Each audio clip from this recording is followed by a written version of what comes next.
All right, good afternoon. If all my panelists can come on live, that'd be great.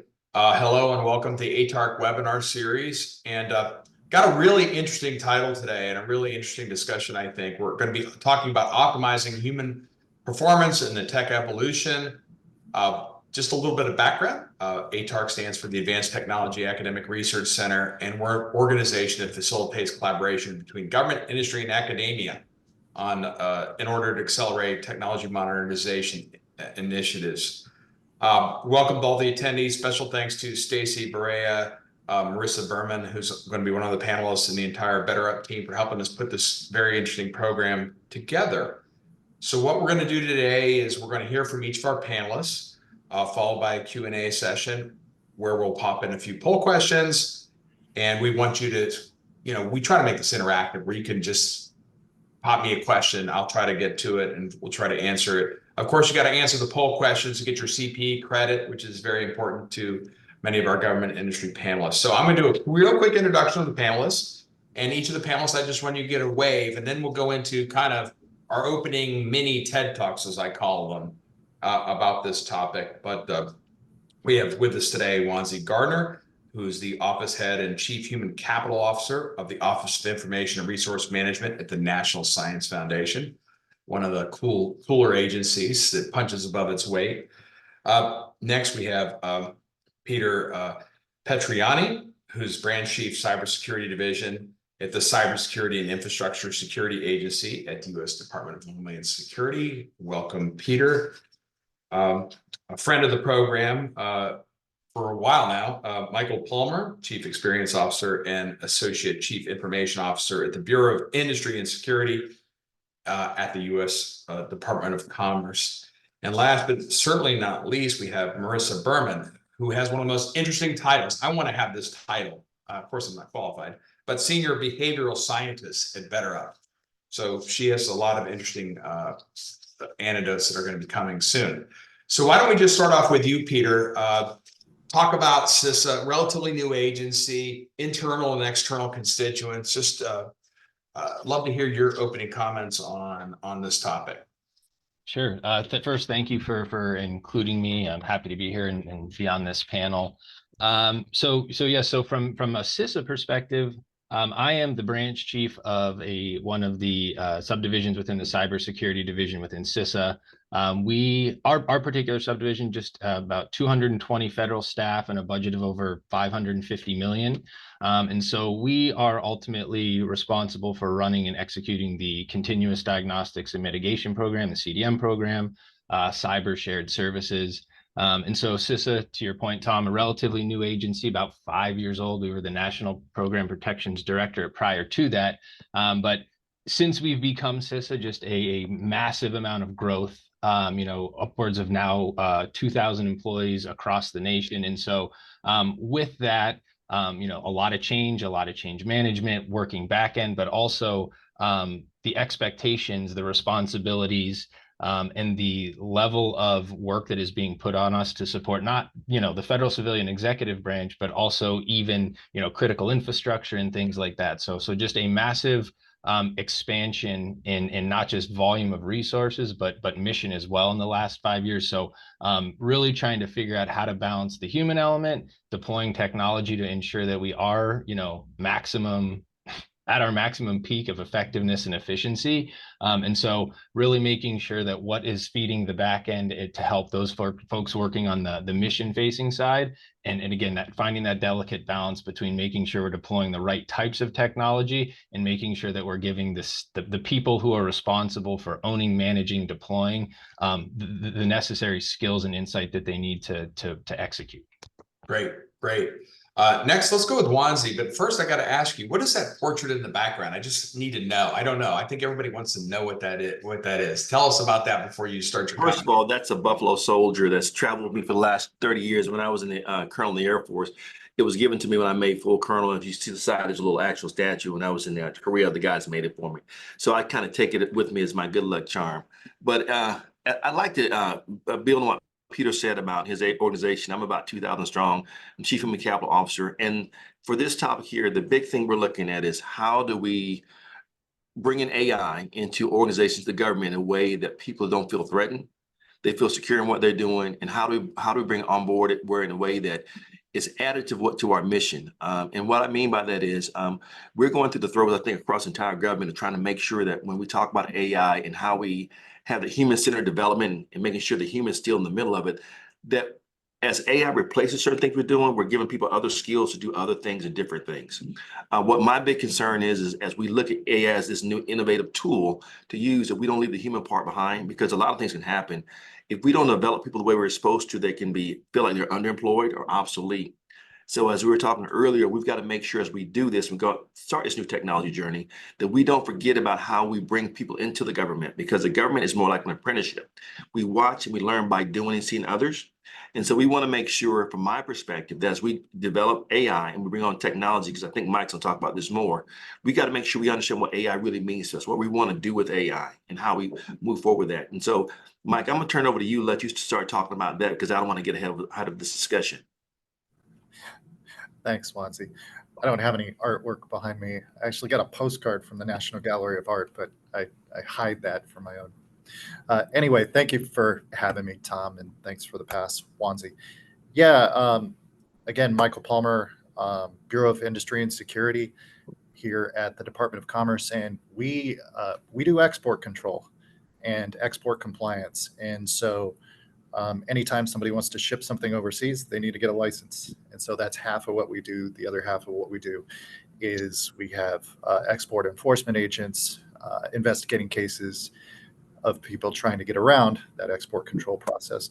In terms of workforce, so we have a law enforcement capability that we're trying to support, as well as a regulatory and license processing adjudication process.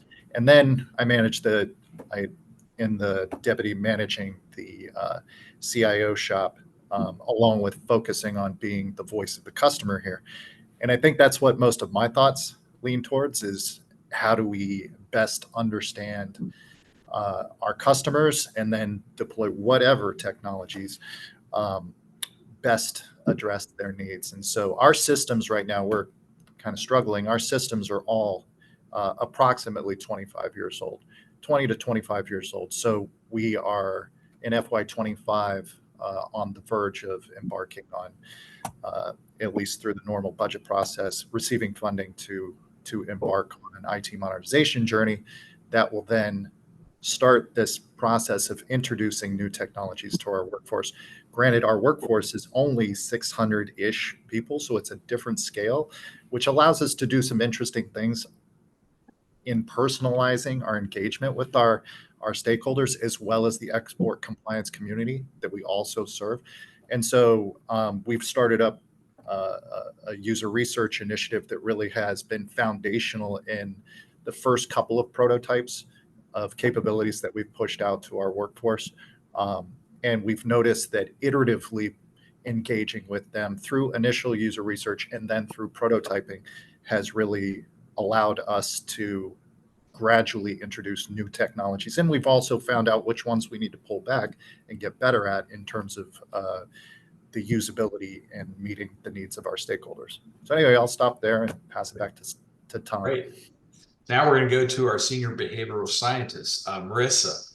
Yeah. Share some insights with us. Absolutely. So I'll do kind of a brief introduction of me and BetterUp and share a little bit about what we do. I lead the behavioral science team for BetterUp Government, and at BetterUp, we use behavioral science, technology, and human coaching to address workforce problems and build workforce capacity aligned with mission impact. And managing the impact of change, complexity, uncertainty, and boosting performance in this age of technology is a big part of that. We work with partners all over the globe, including government, DoD, federal government, intelligence community, state and local government. And then prior to BetterUp, I was an OD psychologist within the VHA National Center for Organization Development, and saw kind of firsthand the impact of technology, change, uncertainty, et cetera. And it cuts both ways, right? We're seeing so much positive impact in terms of increased productivity, effectiveness, and inefficiency, but also a lot of overwhelm. And I think at the end of the day, one of the most important opportunities for us right now, and one of the most important things we need to do to manage and navigate this age of technology is think about, support, and develop the humans. So that's what I'll share for the basic intro, and looking to getting into more of the discussion. So my first question is in regards to the current state of the government workforce. I mean, the average, I think I saw somewhere recently, 52 years of age. The workforce, the biggest cohort that is leaving is of retirement age, but the second biggest cohort is under 30. So we have some challenges. We have the graying of the workforce. I don't know how many times you run into this. I'm 2 years from retirement. Why would I want to learn this? You have those kinds of things. So, how's the government where are we? How's the government workforce doing in terms of ability to perform and adapt to new technologies? And I'm going to boomerang it back to you, Marissa. And then get our government colleagues' perspectives. Like, how hard is it to train these folks that are nearing retirement, that are used to doing things a certain way, and how do we get them to adopt these new technologies? Yeah, excellent question. I'm going to take us a little bit more broad and kind of look at the workforce as a whole from a very behavioral science lens. And from that lens, the current state of the workforce performance capacity, it isn't looking so great, unfortunately, and especially compared to what it could be. And so why I say that is, unfortunately, there really is no shortage of stats that show us that our workforce is languishing. We see increasing burnout rates. We see the lowest engagement rates from Gallup in 13 years. And we also see more broadly increases in things like anxiety, depression, loneliness, substance use of the general public, of which the government workforce is part of. And so one way to summarize, I think, what we're seeing at the broadest level is that well-being is declining. It was before the pandemic, although it's been exacerbated by the pandemic. And I'll just give a brief anecdote. Recently, I got to see Brene Brown talk in person, and she's as brilliant in person as she is in her books.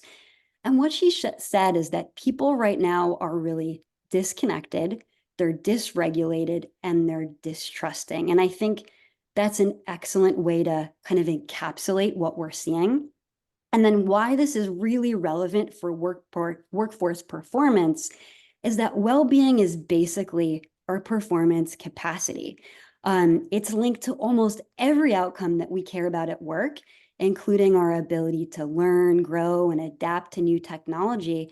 And so for those reasons, I would say that the workforce is struggling in terms of our capacity to perform, adapt to new technologies, including AI, and we have so much room for improvement.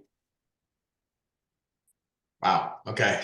Yeah. I don't disagree with anything you said, and you really encapsulated what I've seen on our webinar, especially during pandemic. People were lonely, people were struggling, even on my webinar or on a roundtable.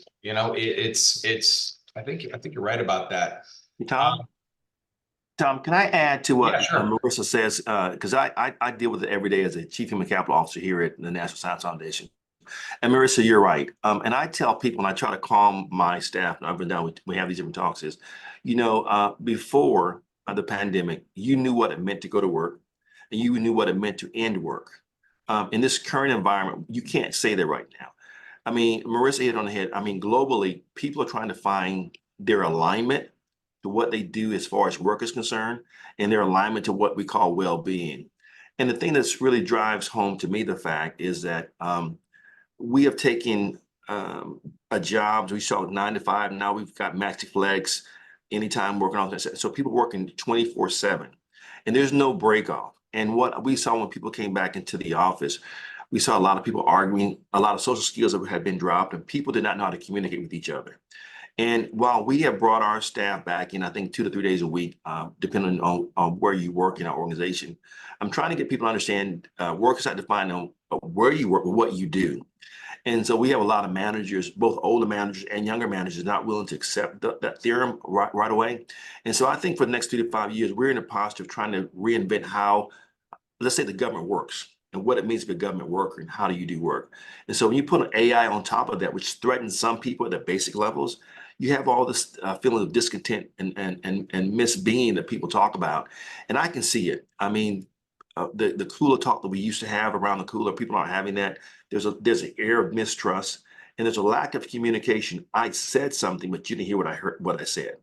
And so I'm seeing a lot of tension between employees and managers in my organization and others. And so I'm concerned as we talk about AI, new technology, the first thing people talk about is this going to replace me? And so we haven't gotten the rules straight on how we're going to work. And you bring in this new technology and AI, it just adds to it. So people like Marissa are going to have a lot of work to do in the future trying to explain what happened to us in the future and what we didn't do the right way as we move forward. Yeah, great comments. Peter, you want to go next? Sure, tough acts to follow there. So again, from my perspective, I think, Tom, the stat that you shared about sort of the bookends of the current ages of the workforce is very unique. And as a supervisor, it can be a definitely difficult challenge to sort of navigate folks who are on one end of the spectrum versus the other. And so being able to, keep that human element in mind, recognizing that the newer generation is a little bit more eager and interested in figuring out more creative technologies to help them work smarter and not harder. And then to your point, folks who are maybe on the tail end who are not looking to necessarily, drum up a lot of new skills or learn a lot of things, and they prefer just to sort of, ride out into the sunset for their last few years. But, it's again, speaking just from CISA's perspective, the level of work and things coming to us, that valve is not shut off anytime. I don't foresee it shutting off. And so now we're getting to the, how to do more with less, or how to do more with more. And those conversations have really amplified during the pandemic, and they have really not stopped. And so really trying to find that delicate balance of, working with both sides of that spectrum of the age gap, and working with what is comfortable from the technology perspective. And then just making sure that, you're having those difficult conversations, like Wanzi said, like, hey, like, we're not actively trying to replace your job, but if there is a way to do it more efficiently, more effectively, more cost effective, what can we begin doing? What conversations can we begin having to reskill or retrain, or sort of, find a better way to utilize you in this organization so that you're gaining personal satisfaction and bringing value to the organization. So those difficult conversations are, they need to be happening now. I learned that every time I do ATARC, we have start with, we really did mobile, then we did cloud. And I remember one of the first, FCC was moving from their basement of their building, and they were moving into rack space or something. And I was like, oh, this is exciting. You're one of the first people to move into cloud. And I was in the data center, and the person, one of the technicians says, well, what happens to my job? It's going to be in the cloud. I come to work every day and I work on these servers. What do I do now? So I think your point is well taken.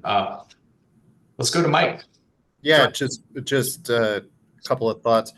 I've had, as a CIO shop, I've had the program office say, stay in your lane. So when you're talking about being more efficient, they're like, don't touch my operational processes that your modernization project is going to facilitate. So that's something that I've run into, which has involved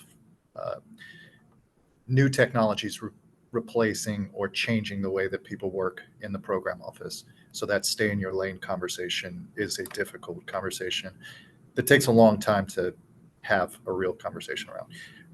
Also, folks coming in, whether it's less experienced staff, people just in general across the board, their expectations are higher in terms of what the tools that you're supposed to be providing them to do their job. And so, and that also applies to partner agencies. So when our enforcement staff go and work with other enforcement staff at other agencies that they're working on a case with, and they don't see the same capabilities. They come back and they're like, hey, come on, what's going on? Why can't we do this on our mobile phone? Why can't we take pictures of evidence and have it automatically translate into a system that then can do some kind of analysis?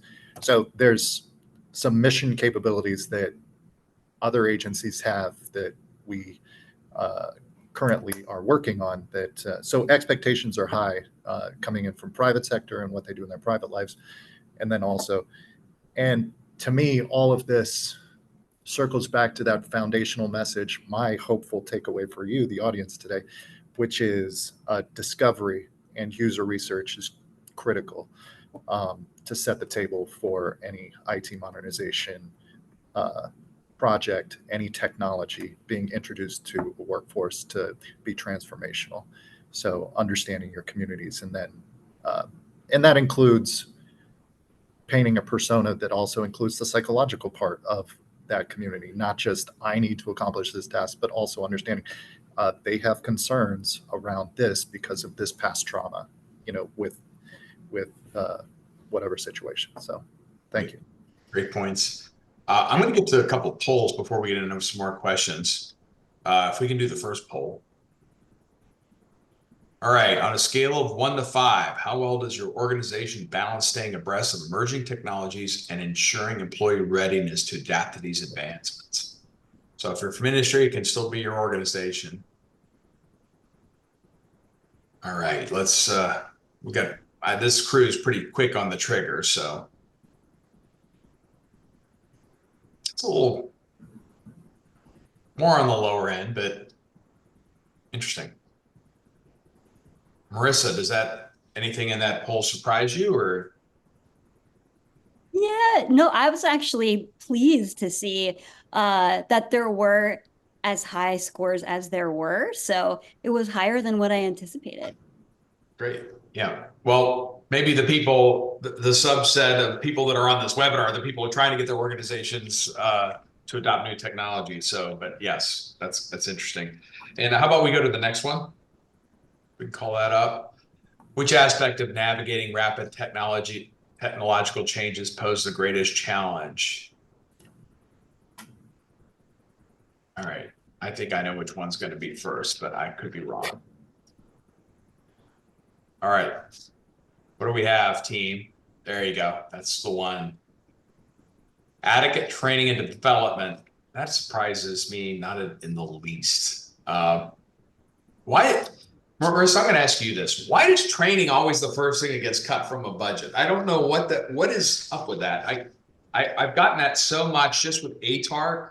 It seems like that's always the first thing to cut me, and I almost think it should be the last thing cut.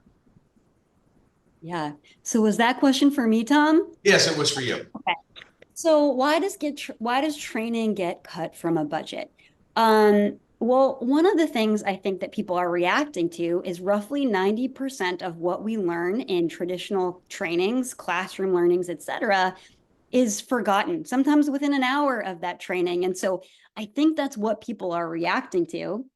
When instead, I think what we really need to think about is what kinds of supports and interventions can we put in place after the fact that can bring those new skills, information about that learning to life, support for practice, reflection, and support to make it habit. And then on top of this, and I psychologist, I'm focused on the well-being as this foundational component to performance capacity.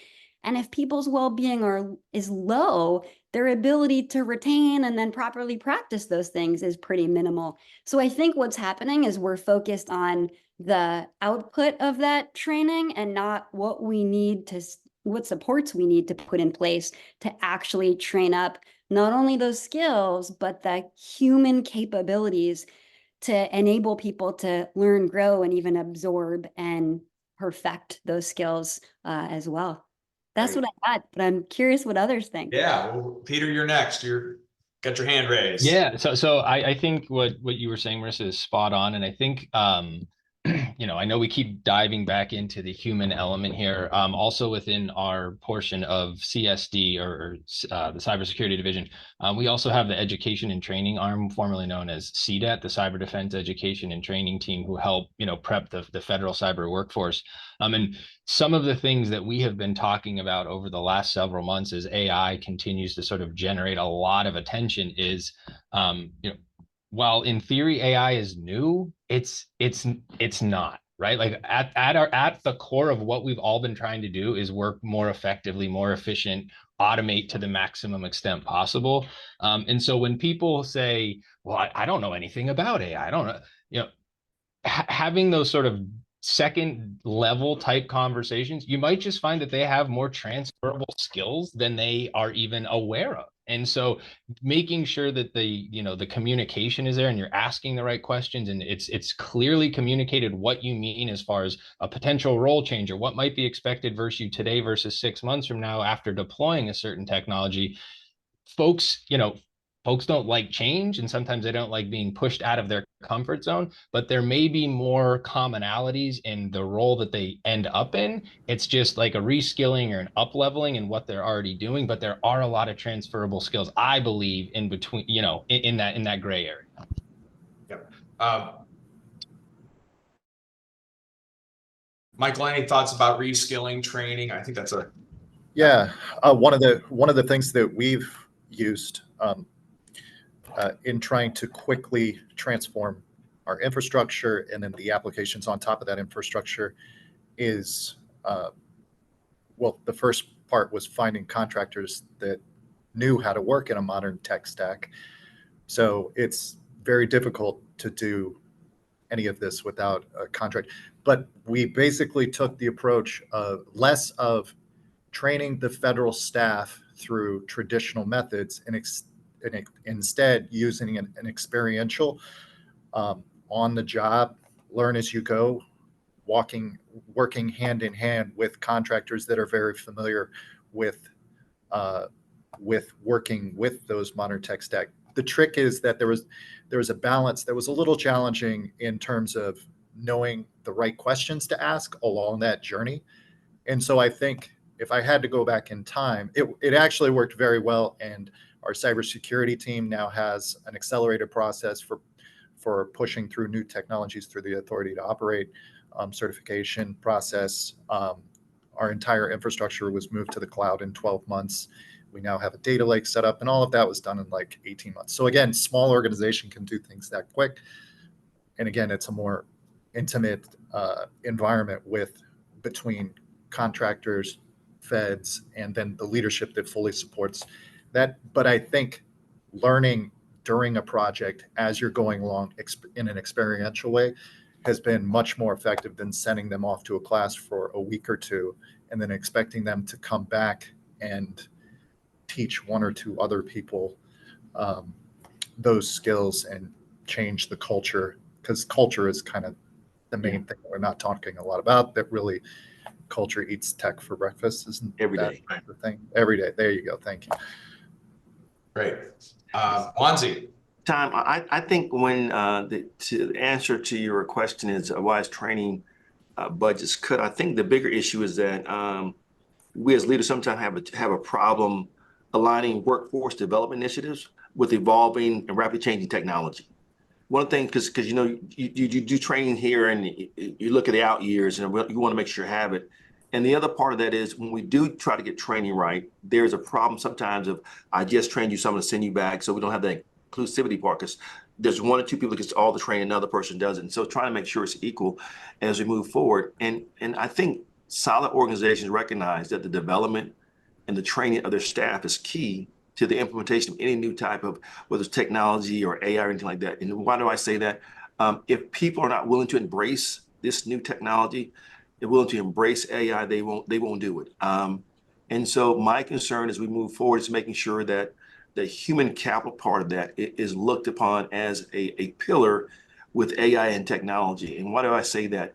If I don't make my people feel this is going to add value to them and their processes and what they're doing, and gives them free time to be more strategic versus tactical in their thought processes, more transformational than tactical, then we're going to lose out. Because as I tell my staff and my colleagues, we need to be building a new prototype federal government worker. It's not the same tools that got us where we are.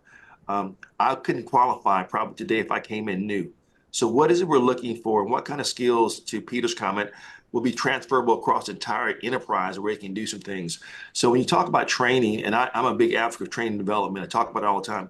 If you don't train me up to have a nuance or a trust approach to what I'm doing, I think we lose out. And so smart leaders will keep a training budget there. Ones to look at just tomorrow to cut training. Okay, and so we need to make sure we keep it in our portfolios. Great, great. Some of you have already alluded to this. The technological revolution of the workforce is not new, but we could argue it's moving quicker. I mean, cloud smart, or what the cloud first strategy came out in 2009.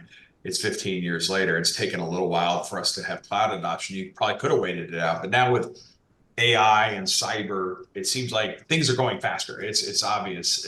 You can't wait it out. It's a little too hard to wait it out as a strategy.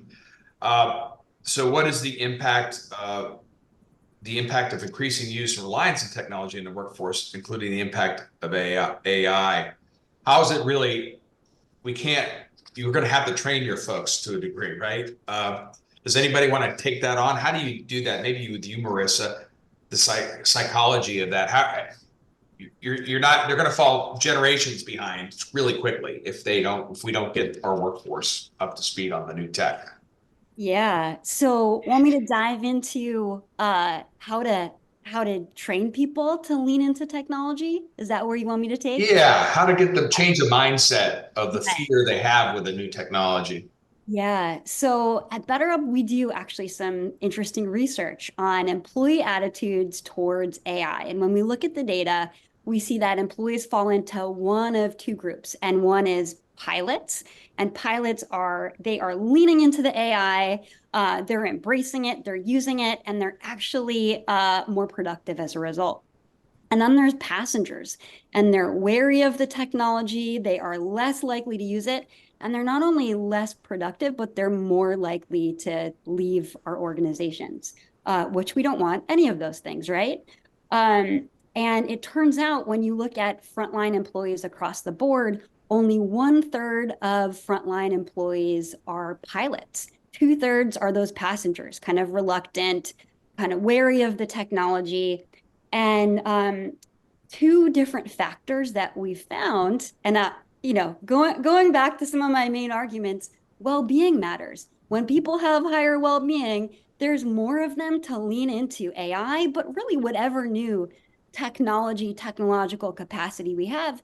And then the other thing is leadership. Leadership matters so much. And in this age of increasing technology, what we're seeing is that employees want more of these human components of leadership and management.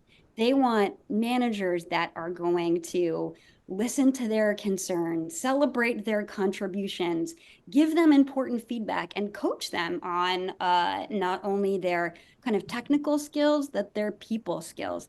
And that gives them what they need to lean into AI, but to other technology as well. And so, yes, the training is important, but I think those two things are really critical if we want people to be able to learn about how to most effectively use AI or whatever new technology we're putting in front of them to make them better at their job, more effective for us and the agencies we work for.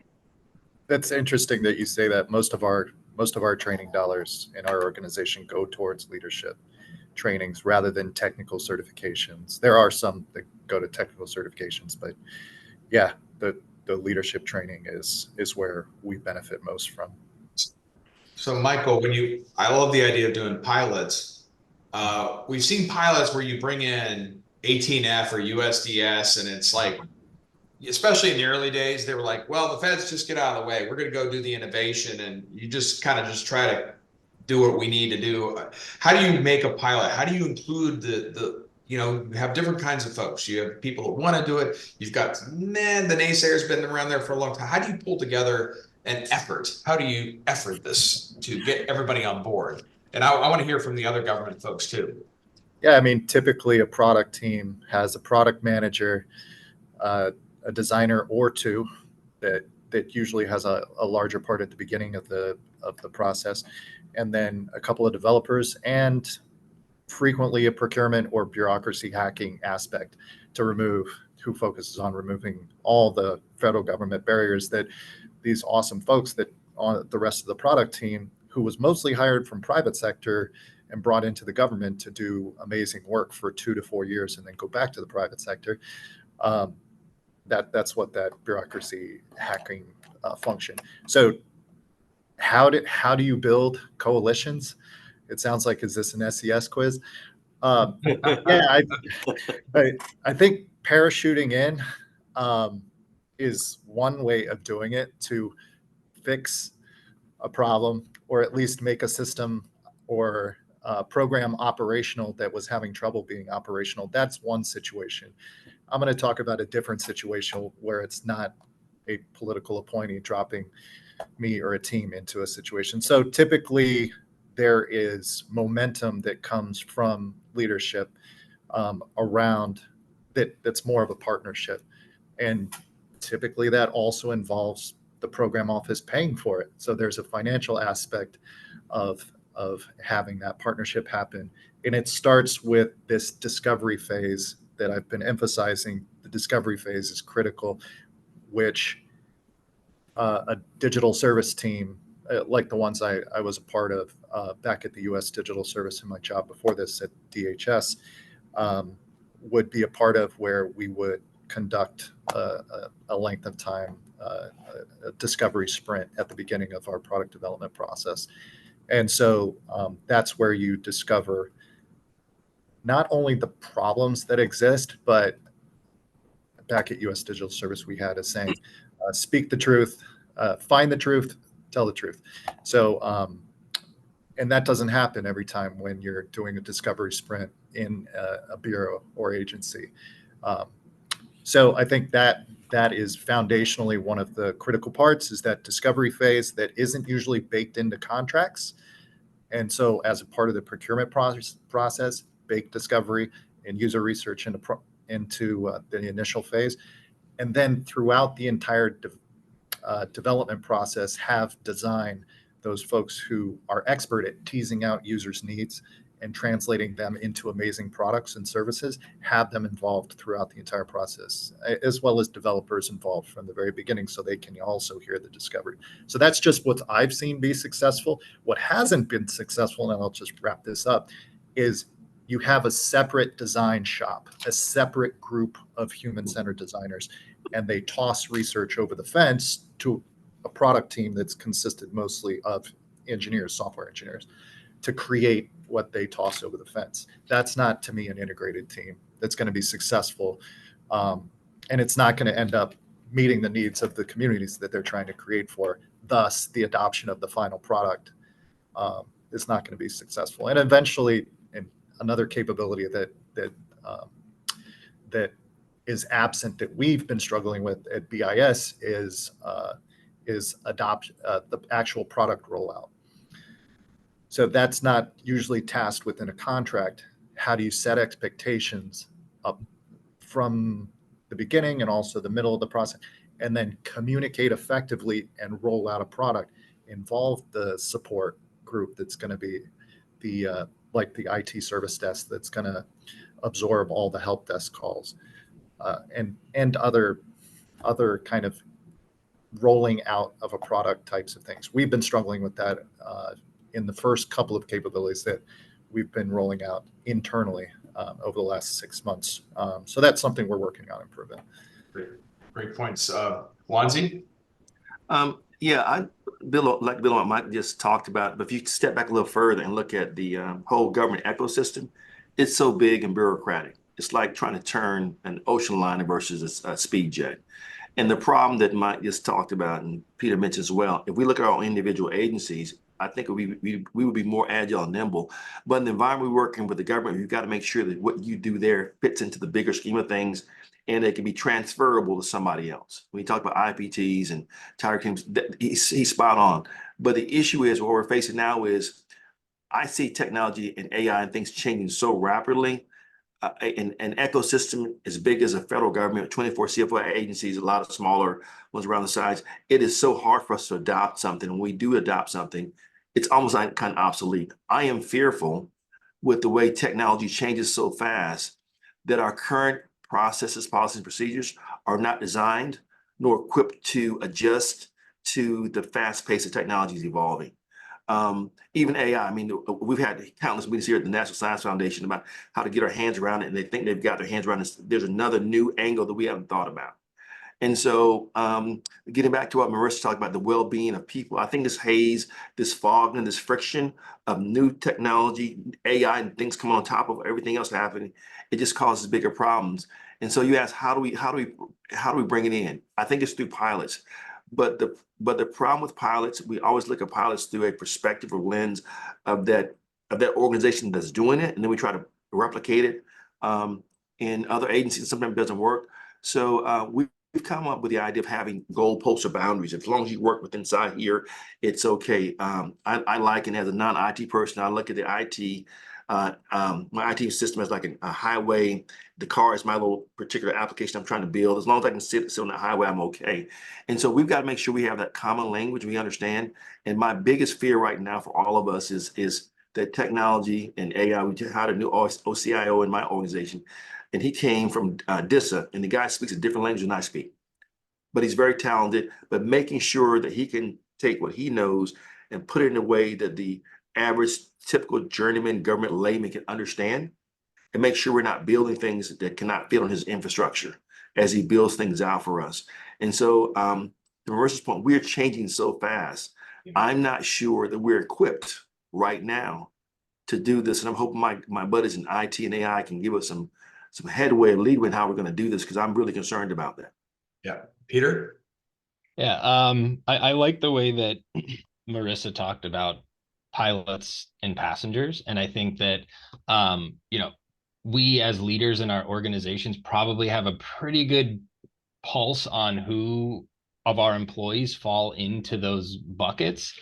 And, again, throughout this, we've talked a lot about the human element and the need to change and oftentimes the resistance to change. But I think the way that, one of the maybe the more organic or bottom up ways is to try to, identify who those pilots are in your organization, and you leverage them and leverage their excitedness around some of this technology and deployment of AI, and sort of help generate some of that groundswell interest and ideally subside some of that fear that might exist for those passengers who are resistant to change. That will go a long way.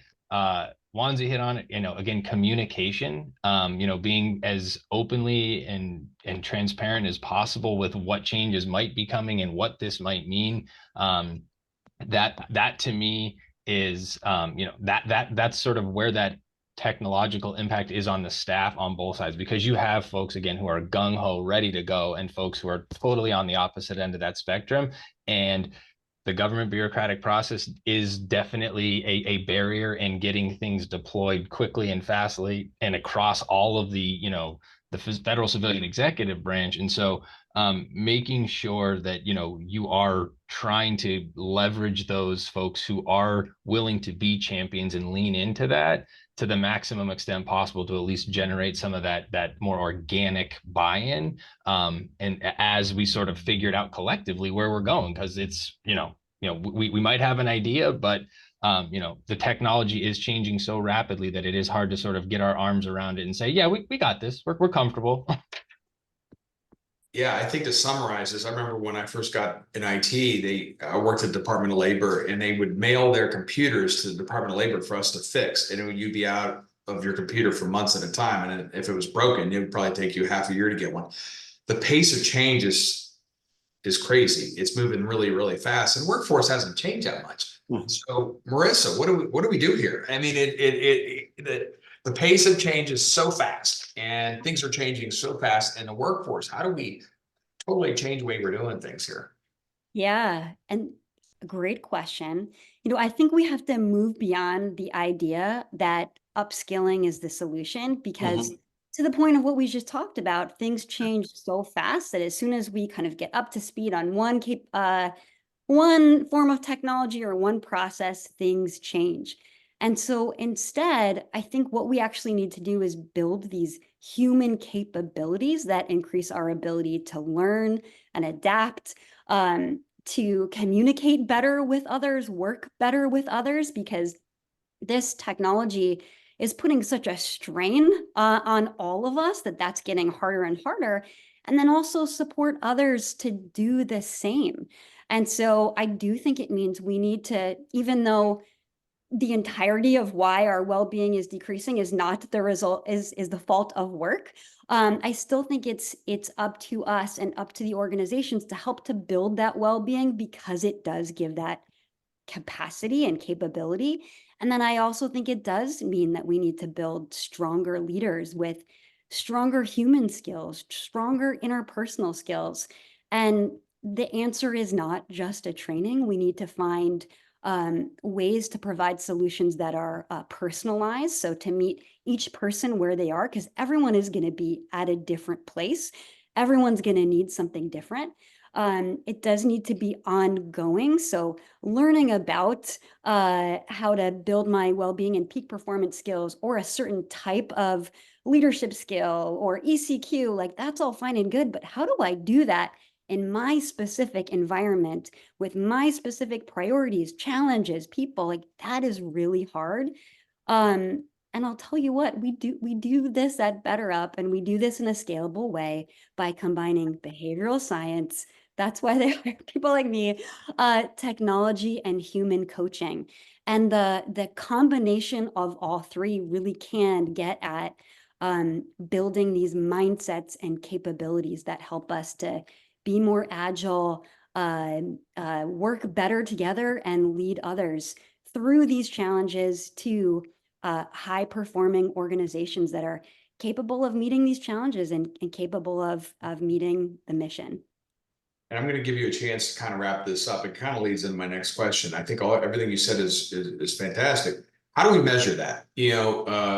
Michael, you were talking before that you almost need to be this SES training, and I think it's not just you need to get another certificate on your. I agree with you that you need the leadership training, but how do we measure it? How do we know that we're moving the organization? Your organization is moving in the right direction. And I'll ask each of you that. Is that for me? Yes, or that's for you, Michael. I'm going to give it back to Marissa at the end. I mean, how do you measure success when you're trying to advance everybody?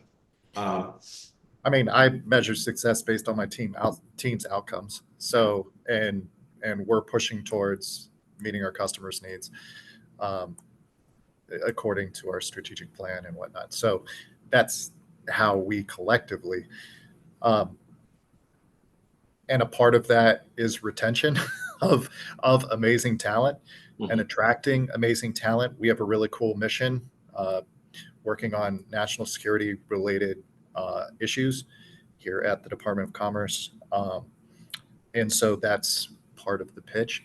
And so how do I think it will be easier to answer that question in 6 to 12 months, because we are implementing technologies right now that will make us more of a data-driven organization than we currently are. So I think being able to measure how effectively we're meeting the needs of our employees, also our own workforce.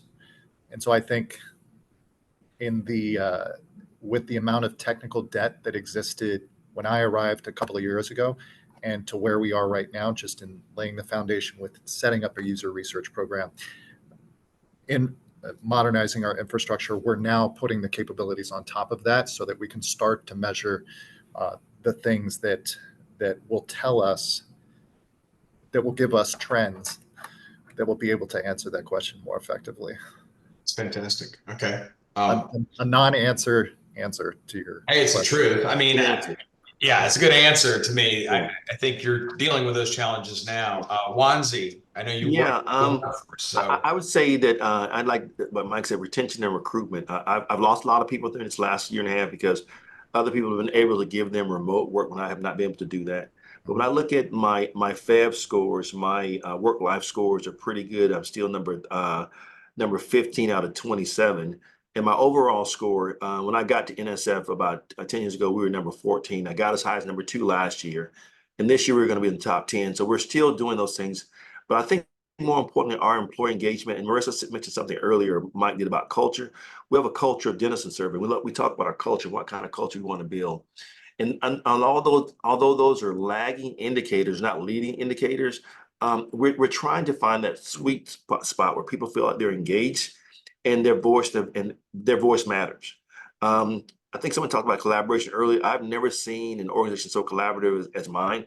Sometimes it makes me upset because I think I'm a decision maker, but I've got to go through various levels, not just above me, but below me as well. I'm not just being honest about it, but it works. And so to Mike's point, I think we're all at a flux right now where we're not going to really see any real tangible results, maybe another 2 years, probably maybe 3, because I think there's a lot of things that got to flush out.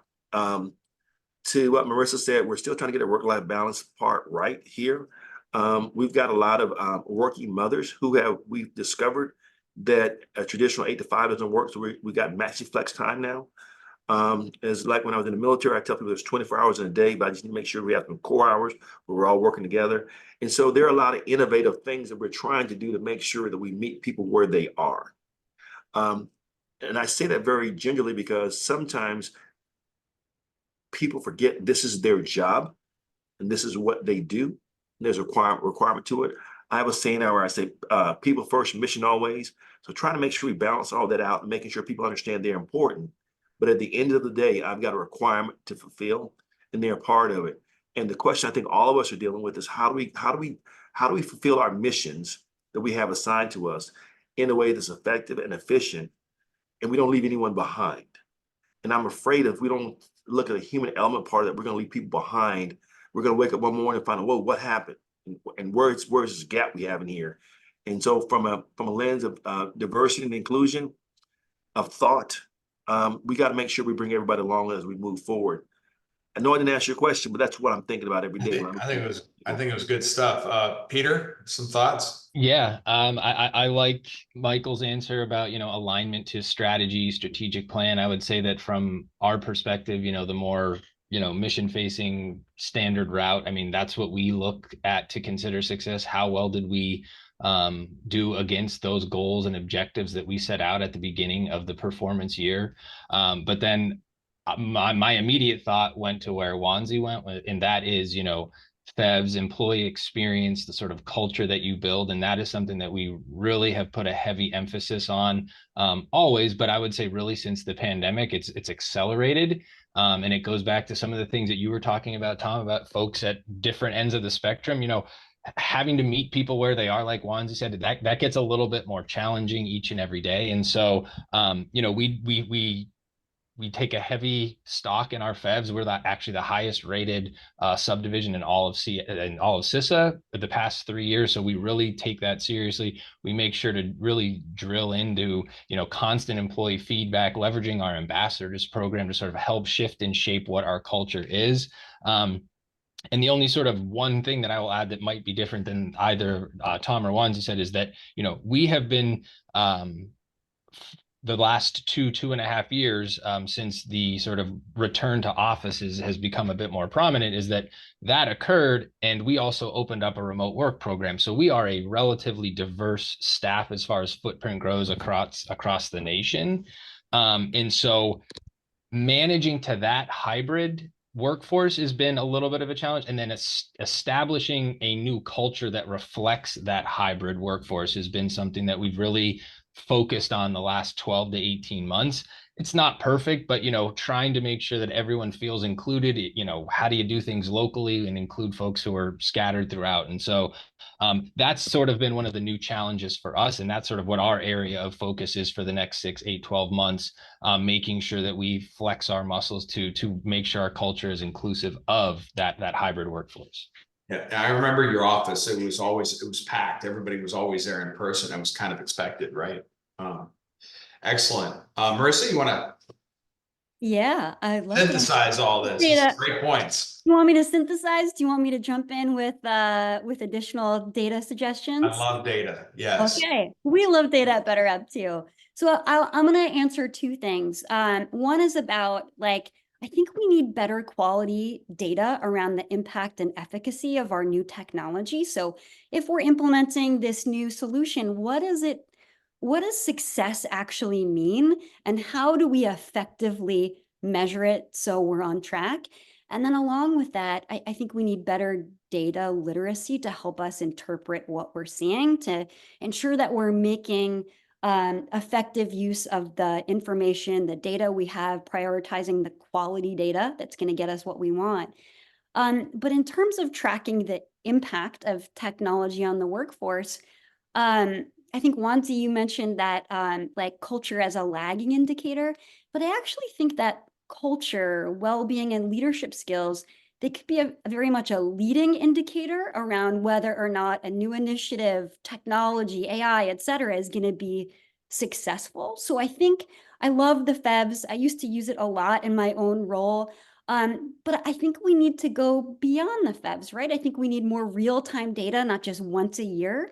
And then also to get to another level around kind of the skills that we need to develop, right? So these indicators of well-being, of leadership, I think we need to be able to cut it by different parts of the organization so we can understand kind of bright spots that are ready for some kind of a new technology or initiative, or potential hotspots that might need a little bit more support in terms of their technological capacities, if you will.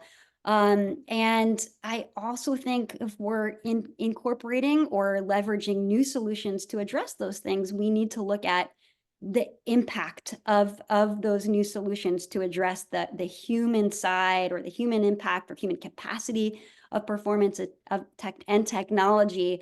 And that includes measuring leadership skills, measuring well-being, measuring their growth over time, and then the impact on performance. That is a lot. It's a lot of data. We do all of those things at BetterUp, and would be glad to continue the conversation if anyone wants to talk more about our data and our processes.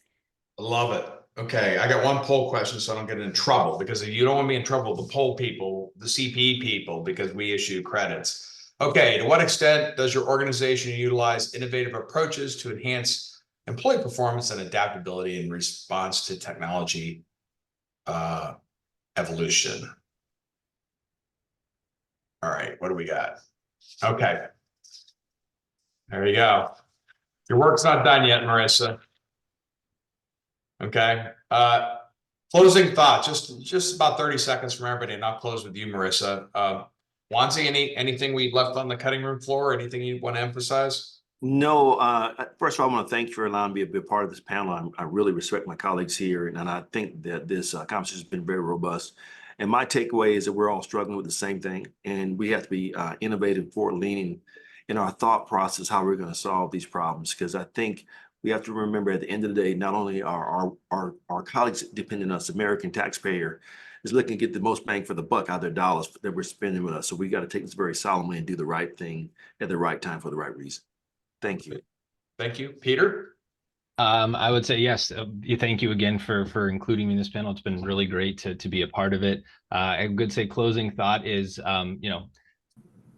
getting comfortable being uncomfortable as we sort of navigate these tumultuous times without a clear end in sight in election year. So there's just a lot of things happening right now, and being flexible, being open to change, not being closed-minded, and just sort of recognizing that there are going to be some tumultuous times ahead, and just sort of be comfortable being uncomfortable. So thank you again. Love it. Michael? Yeah, thanks for having me.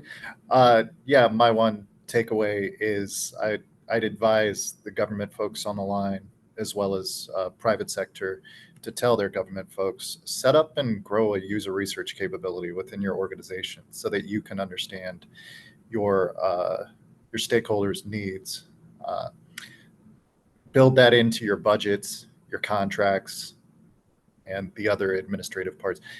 It's a foundational aspect of our ability to understand our stakeholders and meet their needs, no matter what service or product we're building for them, what new tech we're trying to roll out.